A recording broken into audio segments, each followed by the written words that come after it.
শিক্ষকদের দাবি আদায়ের জন্য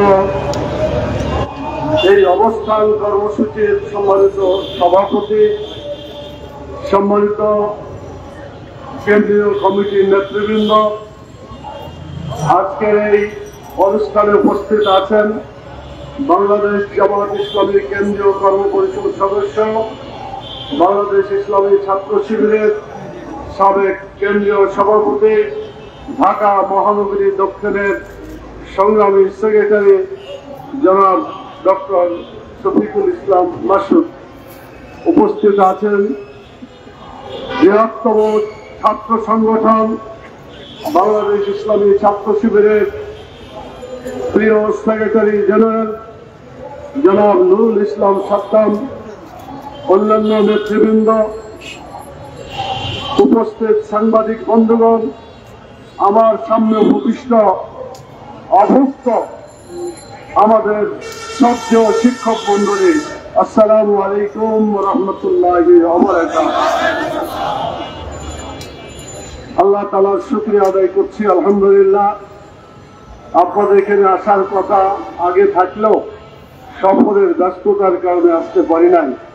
তবে ইতিমধ্যে আমাদের পক্ষ থেকে বাংলাদেশ জামাত ইসলামের সম্মানিত নায়েবে আমির জনাব ডক্টর সৈয়দ আব্দুল্লাহ মোহাম্মদ তাহের, অন্যতম সহকারী সেক্রেটারি জেনারেল জনাব রফিকুল ইসলাম খান এবং ঢাকা মহানগরীর দক্ষিণের সংগ্রামী আমির জনাব নুরুল ইসলাম বুলবুল সহ অন্যান্য নেতৃবৃন্দ বক্তব্য রেখেছে এবং একাত্মতা প্রকাশ করে গেছে। অন্যান্য দলের মধ্যে উল্লেখযোগ্য যারা বাংলাদেশে জনগণের রাজনীতি করেন তাদের প্রতিনিধি এখানে এসেও বক্তব্য রেখেছেন। যারা একাত্মতা প্রকাশ করে এই বঞ্চিত অধিকার বঞ্চিত শিক্ষকদের পাশে দাঁড়িয়ে কথা বলেছেন এবং তাদের সমর্থন ব্যক্ত করেছেন, আজকে আমার বক্তব্যের শুরুতে আমি তাদেরকে ধন্যবাদ জানাই।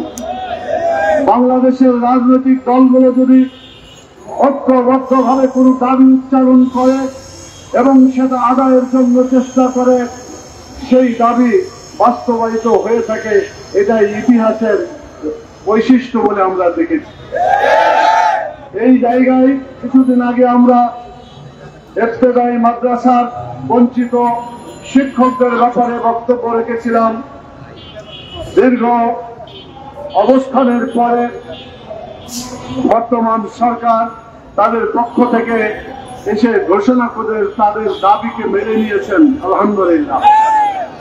আমি বিশ্বাস করি আজকে নন এমপিওভুক্ত যত শিক্ষা প্রতিষ্ঠান আছে, আজকে তাদের সকলের প্রতিনিধি গোটা বাংলাদেশের সমগ্র শিক্ষা প্রতিষ্ঠান থেকে নন এমপিও শিক্ষক প্রতিনিধি এখানে উপস্থিত হয়েছেন। তারা আজকে কষ্ট করে দিন এবং রাত্রি এখানে কাটাচ্ছেন। আজকে 9ম দিন চলছে, 9 দিন চলছে তাদের এই ধরনের কষ্টের অবস্থান। মানবতা বলে শিক্ষকদেরকে এভাবে রাস্তায় বসে থাকাটা একটা দেশের স্বার্থের পরিপন্থী, একটা দেশের মর্যাদার পরিপন্থী। বাংলাদেশ যদি বিশ্বের দরবারে তার মর্যাদাকে টিকিয়ে রাখতে চায় এবং সত্যিকার ভাবে প্রতিষ্ঠা করতে চাই শিক্ষা ব্যবস্থার মান এবং সম্মান, তাহলে অনতি বিলম্বে আজকের এই নন এমপিওভুক্ত শিক্ষকদের অবস্থানের এই জায়গায় এসে তাদের দাবি পূরণ করে তাদের এই কর্মসূচির সমাপ্তি ঘোষণা করা।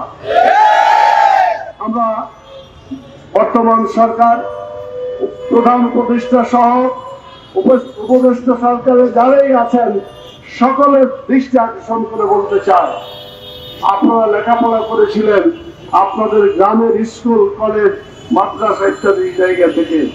সেই স্কুল কলেজ মাদ্রাসার শিক্ষক ভাইয়েরা বোনেরা এখানে এসেছেন। শ্রদ্ধার সাথে তাদের সাথে ব্যবহার করা, সম্মানজনক আচরণ করা, তাদের দাবি শোনা এবং সেটাকে মেনে নেওয়া আজকে সময়ের দাবি। যদি আজকে দাবি মানা না হয় বাংলাদেশের যে সমস্যা, অগণিত সমস্যা, এই সমস্যা যদি যুক্ত হয় তাহলে দেশটিকে আমরা গন্তব্যস্থলে নিয়ে যেতে পারবো না। সেজন্য বাংলাদেশের অস্তিত্ব, বাংলাদেশের ভাবমর্যাদাকে সমুন্নত রাখার জন্য আজকের এই অধিকার বঞ্চিত নন-অন্তর্ভুক্ত শিক্ষকদের দাবি অবশ্যই মেনে নিতে হবে। আমরা লক্ষ্য করেছি বিগত ফ্যাসিস্ট সরকারের আমলে তারা দীর্ঘ 17 বছর বিভিন্ন ভাবে তারা প্রতিষ্ঠানগুলোকে ধ্বংস করে দিয়েছে। আজকে যদি তাদের এই ধ্বংসাবশেষ থেকে এদেরকে উদ্ধার করানো হয়, বাংলাদেশের শিক্ষা ব্যবস্থা আরো ধ্বংসের দিকে চলে যাবে।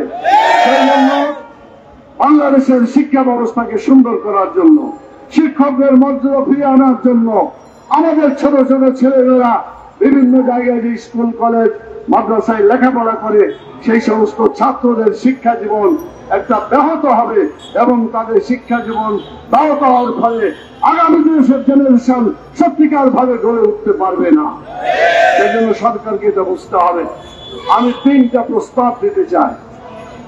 প্রথম প্রস্তাব হচ্ছে, বিগত ফ্যাসিস্ট সরকারের আমলে বাংলাদেশের যত কোটি টাকা লুটপাট করা হয়েছে এই টাকাগুলো উদ্ধার করে বর্তমান অন্তর্ভুক্ত শিক্ষকের বেতন হিসেবে প্রদান করা হবে। এখানে কোন ধরনের দুর্বলতা দেখালে চলবে না। কোটি কোটি টাকা তারা তসরুপ করেছে। আপনাদের মনে আছে একজন পিয়ন, প্রধানমন্ত্রীর দপ্তরে যে পিয়ন, সেও মাসে কত কোটি টাকা? 400 কোটি টাকা কামাই করেছে। তার মানে জনগণের টাকা আত্মসাৎ করেছে, কিন্তু তার কোনো বিচার হয় নাই। ঠিক তেমনি ভাবে আপনারা দেখেছেন ফ্যাসিস্ট সরকারের একজন মন্ত্রী, তার বাড়ির সংখ্যা লন্ডনে সম্ভবত 360টি বাড়ি তার করেছে। আপনারা বলেন একটা মানুষ বাস করার জন্য কয়টা বাড়ি দরকার? একটা হলেই তো চলে। আর এসব বাড়ি করেছেন, এই বাড়ি কোনো কাজে লাগবে না, কবরের জায়গায় সব খবর আদায় করা হবে। সেই জন্য আমরা বলি, যারা এই ধরনের লুটপাট করেছে, বাংলাদেশের অর্থনীতিকে ধ্বংস করেছে, বর্তমান অন্তর্বর্তীকালীন সরকার যেখানে যে এই টাকাগুলো রয়েছে চুরি করেছে, ডাকাতি করেছে, বিভিন্ন ভাবে আত্মসাৎ করেছে, এই টাকাগুলো উদ্ধার করে এমপিওভুক্ত শিক্ষকদের এখন থেকে এই বেতন চালু করা হোক। আপনারা নন এমপিওভুক্ত যারা আজকে শিক্ষকরা এখানে আছেন, তাদের বেতন না থাকলে তারা লেখাপড়া করবে কিভাবে? সেই জন্য একটা মানুষের বেঁচে থাকার জন্য খাদ্য, বস্ত্র, শিক্ষা, চিকিৎসা, বাসস্থান দরকার হয়। কিন্তু